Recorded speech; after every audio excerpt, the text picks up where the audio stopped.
Assalamualaikum warahmatullahi wabarakatuh.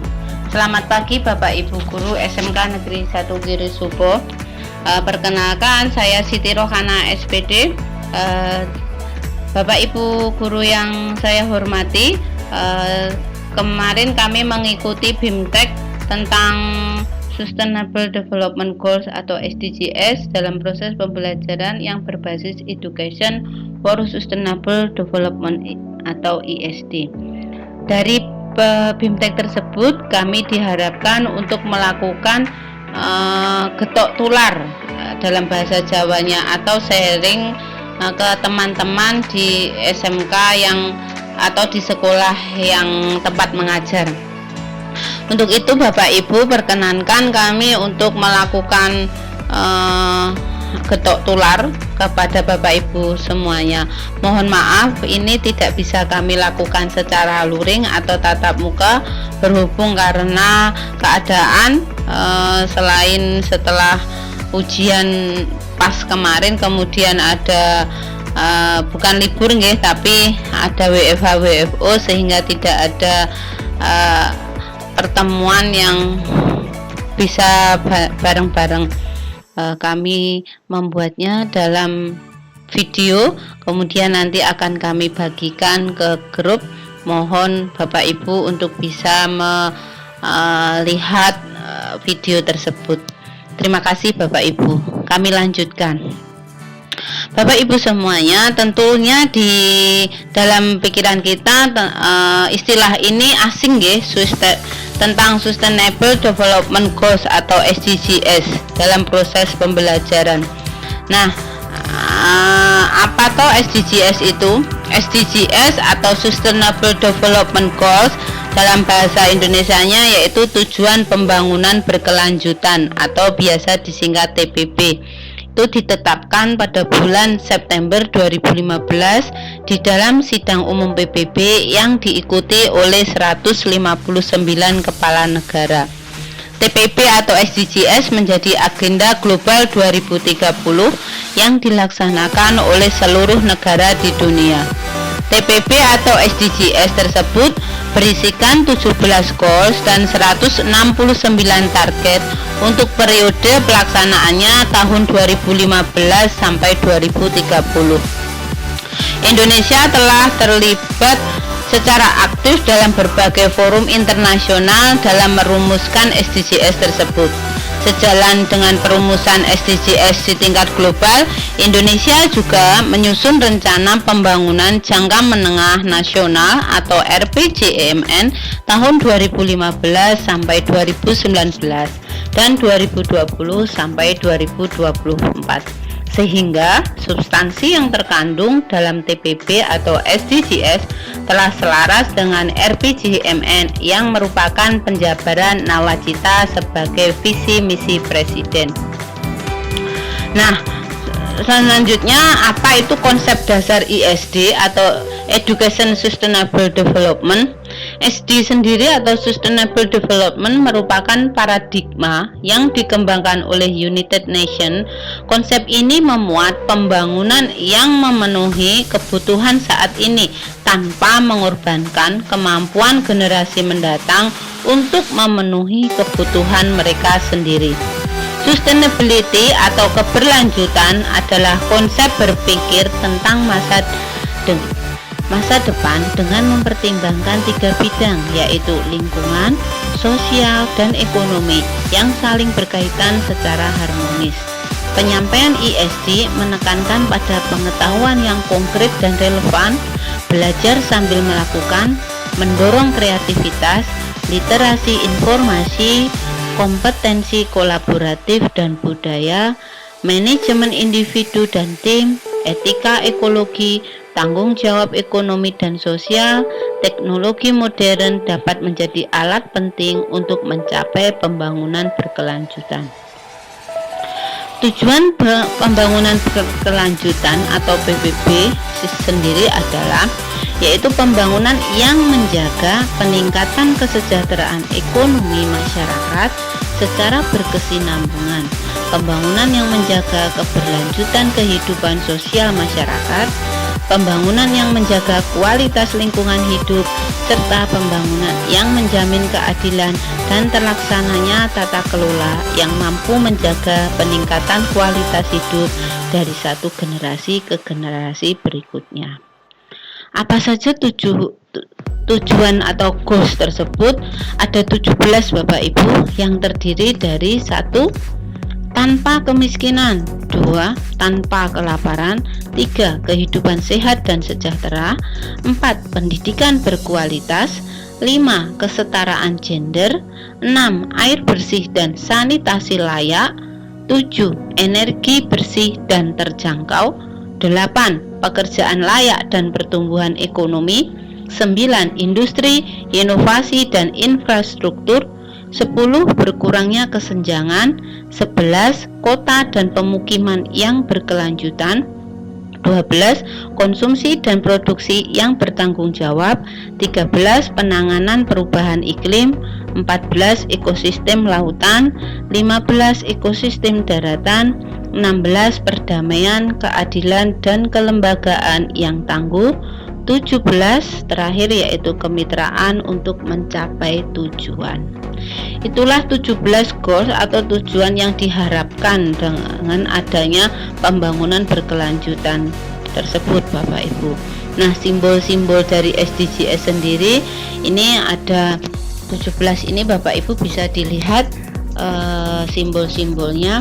Yang pertama itu simbol banyak orang itu adalah tanpa kemiskinan. Nah, di RPJMN-nya Indonesia sendiri kebijakan tahun 2000 kebijakan RPJMN 2020 sampai 2004 yang selaras dengan TPB atau SDGs adalah yang pertama dengan tujuan yang pertama, goals yang pertama yaitu tanpa kemiskinan. Kebijakannya yaitu mengurangi kemiskinan, dilakukan dengan 2 strategi Bapak Ibu, yaitu penurunan beban pengeluaran melalui bantuan sosial serta peningkatan pendapatan melalui program ekonomi produktif. Selanjutnya ada tanpa kelaparan. Kebijakan yang direncanakan atau diambil adalah meningkatkan ketersediaan dan variasi pasokan makanan, termasuk dan meningkatkan pilihan makanan sehat. Yang kedua, menjaga pertanian yang berkelanjutan. Yang ketiga, memperkuat komunikasi perubahan sosial dan perilaku dalam konsumsi makanan untuk memenuhi kebutuhan diet. Yang keempat, memperluas penyediaan makanan untuk populasi yang rentan. Yang kelima, percepatan pengurangan stunting dengan meningkatkan efektivitas intervensi spesifik dan perluasan serta penajaman intervensi spesifik. Kemudian dan lain-lain. Kemudian yang ketiga, kehidupan sehat dan sejahtera. Simbolnya seperti ini Bapak Ibu. Apa yang kebijakan yang diambil yaitu mengendalikan pertumbuhan penduduk dan memperkuat tata kelola kependudukan, memperkuat pelaksanaan perlindungan sosial, dan yang ketiga meningkatkan pelayanan kesehatan. Kemudian yang keempat ada pendidikan berkualitas. Nah, ini Bapak Ibu yang berkaitan dengan tugas kita sebagai guru atau pengajar. Apa kebijakan yang diambil Bapak Ibu? Yang pertama yaitu meningkatkan kualitas pengajaran dan pembelajaran. Yang kedua, meningkatkan pemerataan akses layanan pendidikan yang di semua jenjang dan percepatan pelaksanaan wajib belajar 12 tahun. Yang ketiga, meningkatkan profesionalisme, kualitas, pengelolaan, dan penempatan pendidik dan tenaga kependidikan yang merata. Yang keempat, menguatkan penjaminan mutu pendidikan untuk meningkatkan pemerataan kualitas layanan antar satuan pendidikan dan antar wilayah.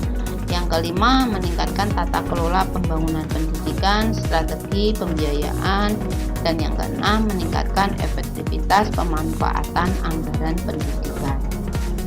Itu yang berkaitan dengan pendidikan Bapak Ibu. Yang kelima ada kesetaraan gender. Ini kebijakan yang diambil yaitu mewujudkan Indonesia layak anak melalui penguatan sistem perlindungan anak yang responsif terhadap keberagaman dan karakteristik wilayah anak untuk memastikan anak menikmati haknya. Yang ketiga, meningkatkan kesetaraan gender dan pemberdayaan perempuan, dan lain-lain. Kemudian yang keenam adalah air bersih dan sanitasi layak. Misalnya apa kebijakan yang diambil, yaitu penyediaan akses air minum dan sanitasi layak dan aman dilaksanakan dengan kebijakan meningkatkan tata kelola kelembagaan dan kapasitas penyelenggara untuk penyediaan air minum layak maupun aman. Dan ada beberapa kebijakan lain yang diambil, nanti bisa kita baca di modul yang nanti bisa kami share di grup kita. Yang ketujuh adalah energi bersih dan terjangkau. Energi bersih ini dapat diambil kebijakan, yaitu diverifikasi energi dan ketenaga listrikan untuk memenuhi kebutuhan dan lain-lain kebijakan lain. Yang kedelapan, pekerjaan layak dan pertumbuhan ekonomi. Apa saja yang bisa dilakukan, yaitu penguatan kewirausahaan usaha mikro, kecil dan menengah atau UMKM dan koperasi, serta meningkatkan nilai tambah lapangan kerja dan investasi di sektor real dan industrialisasi.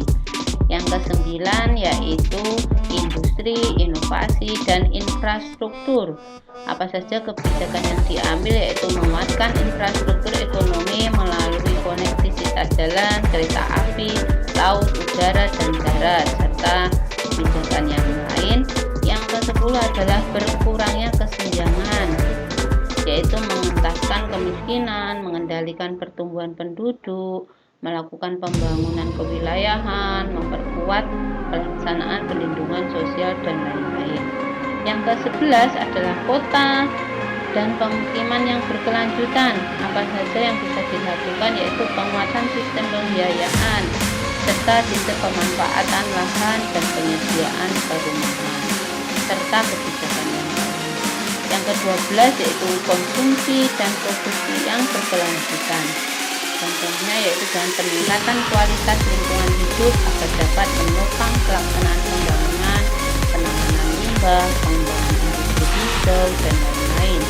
Yang ke-13 adalah penanganan perubahan iklim.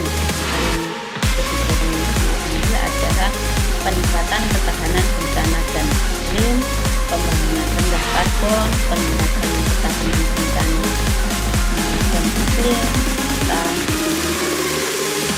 Yang ke-14 adalah ekosistem lautan, yaitu meningkatkan pengelolaan kemaritiman dan kelautan, meningkatkan tata kelola perikanan, revitalisasi praktek perikanan berjalan. Kemudian yang ke-15 adalah ekosistem daratan, yaitu dengan pemulihan pencemaran dan kerusakan sumber daya alam dan lingkungan hidup, mengurangi laju deforestasi di Indonesia dan mengurangi laju deforestasi. Yang ke-16 tentang perdamaian, keadilan, dan kelembagaan yang tangguh, dilakukan dengan konsolidasi demokrasi, reformasi birokrasi dari kelola, peningkatan hukum nasional, menjaga stabilitas ekonomi. Dan yang terakhir adalah kemitraan untuk mencapai tujuan. Apa saja yang dilakukan, yaitu dengan meningkatkan penerimaan negara, peningkatan nilai tambah ekonomi yang secara tidak langsung berkaitan dengan upaya peningkatan daya mekanisme pekerjaan migran serta kebijakan yang lain. Demikian Bapak Ibu kebijakan goal yang ada dan kebijakan yang dituangkan dalam RPJMN atau yang dibuat oleh pemerintah sebagai rencana pembangunan jangka menengah, dan ini juga nanti dituangkan juga di RPJMD atau Rencana Pembangunan Jangka Menengah Daerah. Begitu Bapak Ibu. Selanjutnya 17 SDGs yang disepakati merupakan tujuan yang saling terintegrasi. Artinya apa Bapak Ibu? Bahwa tindakan di satu bidang akan mempengaruhi hasil di bidang lain, dan bahwa pembangunan harus menyeimbangkan keberlanjutan.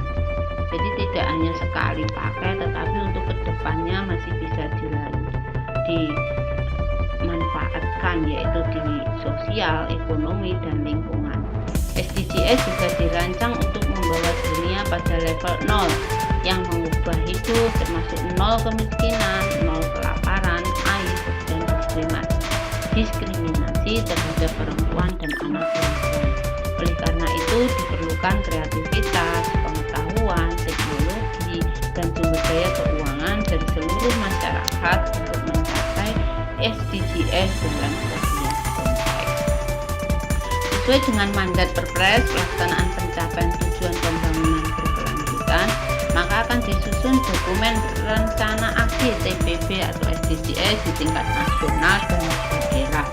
Pemerintah provinsi dalam penyusunan RAD-TPB atau SDGs melibatkan seluruh pemerintah kabupaten atau kota dan para pemangku kepentingan di wilayahnya, termasuk sekolah sebagai lembaga pendidikan juga merupakan pemangku kepentingan yang perlu dilibatkan dalam mewujudkan TPB atau SDGs tersebut. Nah, tentunya Bapak Ibu, kita sebagai guru atau pengajar di lembaga pendidikan harus mempunyai strategi dan metode pembelajaran yang berbasis SDGs dan ISD. Berbagai strategi dan metode pembelajaran yang menyokong paradigma pembelajaran harus berpusat pada siswa dapat digunakan dalam pengembangan pembelajaran berbasis SDGs dan ISD. Pemilihan strategi pembelajaran seperti problem-based learning, project-based learning, dan cooperative learning ataupun strategi lainnya yang menyokong siswa aktif berpartisipasi sangat mendukung dalam pencapaian tujuan pembelajaran. Metode pembelajaran yang dilakukan dalam pencapaian mata pembelajaran berbasis SDGs dan ISD disusun secara beragam sehingga peserta didik dapat memahami konsep yang dihantarkan dengan baik. Metode-metode yang dapat dipilih antara lain bisa dilakukan dengan diskusi, tutorial, proyek bersama, pembuatan video partisipatif, journaling, storytelling, dan sebagainya.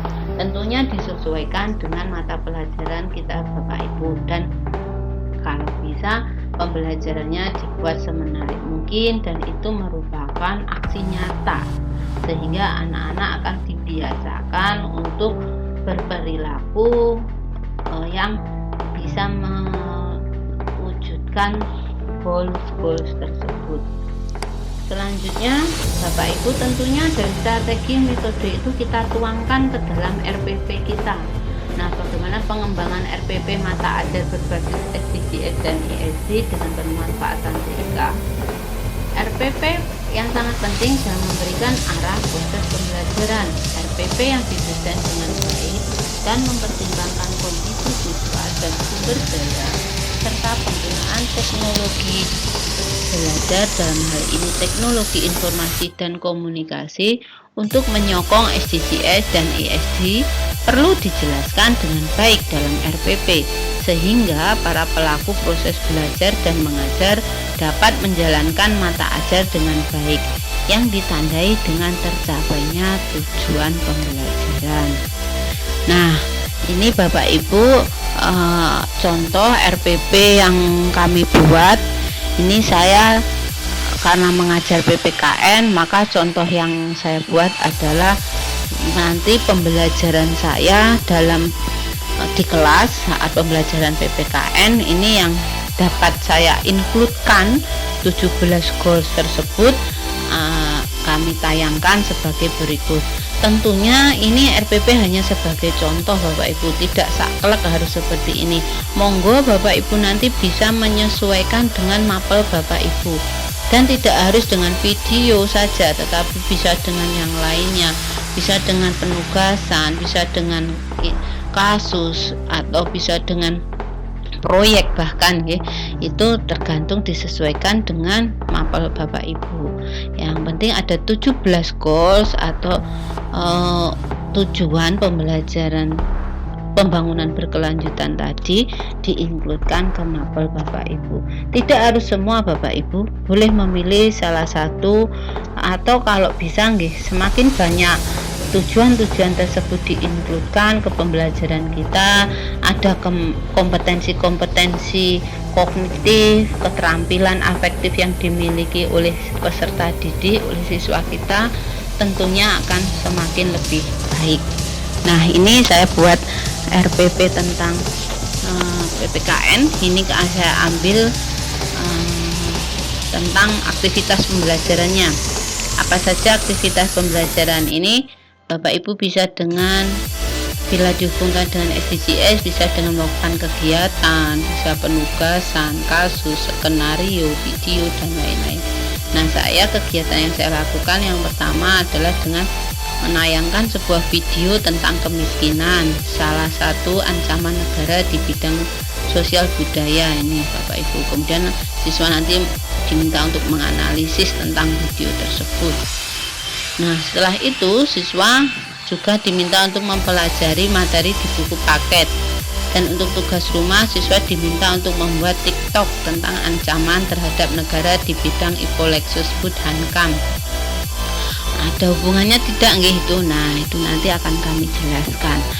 Nah, capaiannya apa nanti? Tujuannya pembelajaran yang pertama, tujuan dari kognitif, yaitu siswa mampu memahami tentang ancaman terhadap negara di bidang ekonomi, yaitu tentang kemiskinan tadi. Ini sesuai dengan SDG 1, yaitu mengakhiri kemiskinan, atau tadi yang disebut tanpa kemiskinan tadi nih, mengakhiri kemiskinan dalam segala bentuk dan dimanapun. Nah, kemudian skillnya, keterampilannya, nanti siswa mampu membuat TikTok yang berisi materi tentang ancaman terhadap negara di bidang ekonomi. Nah, TikTok dengan viewer terbanyak akan mendapat poin plus karena secara tidak langsung apabila TikToknya viral dan banyak viewernya bisa meningkatkan pendapatan siswa. Otomatis kalau siswa punya pendapatan, punya pemasukan, jadi tidak menggantungkan ke orang tua juga. Sekarang makin banyak nggih artis-artis, selebgram, tiktokers, nah kayak gitu. Dan itu mereka menghasilkan uang walaupun usianya kadang masih usia pelajar. Nah, itu selain daripada dampak negatifnya, ya kita bisa dengan mengambil segi positifnya. TikTok tidak hanya konten-konten yang berbau joget-joget, tapi bisa dilakukan, diinkludkan dengan pembelajaran. Karena apa? Kalau kita hanya mengecam TikTok itu merusak, TikTok itu bikin kecanduan anak muda. Nah, padahal itu zamannya sekarang seperti itu. Anak-anak kalau tidak ada TikTok ya hampa. Nah, maka sebagai solusinya ya kita manfaatkan bagaimana kita membuat TikTok itu bisa bernilai positif, yaitu dengan cara membuat video pembelajaran tetapi dengan menggunakan TikTok gitu Bapak. Kemudian kompetensi afektifnya apa? Setelah tadi melihat video tadi, kemudian pelajari tentang kemiskinan, siswa memiliki rasa syukur dan empati kepada sesama dengan melakukan aksi sosial terhadap korban bencana kemiskinan. Ini babnya bagian buku ajar yang relevan, yaitu di bab 6, ancaman terhadap negara dalam bingkai Bhinneka Tunggal Ika. Kemudian SDG kedua yaitu mengakhiri kelaparan. Tadi itu disebutkan tanpa kelaparan. Mencapai ketahanan pangan dan nutrisi yang lebih baik dan mendukung pertanian yang berkelanjutan. Nah, ini aktivitasnya apa ya? Pembelajarannya yang bisa dilakukan yaitu dengan disajikan artikel tentang bencana kelaparan di Indonesia. Siswa diminta untuk menganalisis faktor-faktor penyebab terjadinya bencana kelaparan tersebut dan solusinya jika dikaitkan dengan KD 3.27, yaitu mengevaluasi etos kerja masyarakat Indonesia. Kemudian kompetensi kognitifnya apa? Yaitu siswa mampu memahami ancaman terhadap negara di bidang ekonomi, khususnya bencana kelaparan. Kemudian kompetensi keterampilannya apa? Menerapkan budaya etos kerja yang baik sehingga bisa bertahan di dunia kerja dan mempunyai penghasilan yang layak untuk sumber kehidupan. negara di bidang ekonomi khususnya bencana kelaparan. Kemudian apa kompetensi afektifnya? Siswa memiliki rasa syukur dan empati kepada sesama. Ini juga dengan melakukan aksi sosial terhadap korban bencana kelaparan. Ini dikaitkan dengan KAD 3.27 tentang mengevaluasi etos kerja masyarakat Indonesia. Begitu Bapak Ibu contoh RPP yang kami buat tentang dengan menginkludkan 17 SDGs tersebut. Ya, tentunya ini juga tidak langsung saklek seperti ini, tidak, tetapi terus dituangkan di RPP itu juga tidak. Misalnya tidak, tetapi kemudian dalam pembelajaran kemudian kita melakukan langsung aksi-aksi langsung atau pemahaman-pemahaman terhadap siswa tentang kehidupan realita yang terjadi di sekitar kita dan bagaimana kita nanti bisa mensikapinya, itu juga termasuk bisa dianggap juga menginkludkan SDGs tersebut. Begitu Bapak Ibu, mungkin penyampaian kami ada yang kurang atau masih belum jelas, nanti bisa didiskusikan di sekolah bareng-bareng di luar forum ini. Terima kasih sekali lagi Bapak Ibu. Tentunya harapan kita ke depan siswa-siswa kita, anak didik kita nanti bisa melakukan aktivitas kegiatan yang bisa menunjang keberlanjutan kehidupan atau pembangunan yang berkelanjutan, sehingga kedepannya generasi-generasi penerus kita tidak terancam dengan bahaya kelaparan, bahaya kemiskinan dan lain-lain. Ataupun apabila terjadi, anak didik kita mempunyai kemampuan atau survive untuk bertahan hidup dan bisa mempunyai solusi-solusi untuk mengatasinya. Saya akhiri Bapak Ibu pembelajaran kali ini. Mohon maaf apabila ada kesalahan. Saya akhiri, wabillahi taufiq wal hidayah. Wassalamualaikum warahmatullahi wabarakatuh. Terima kasih.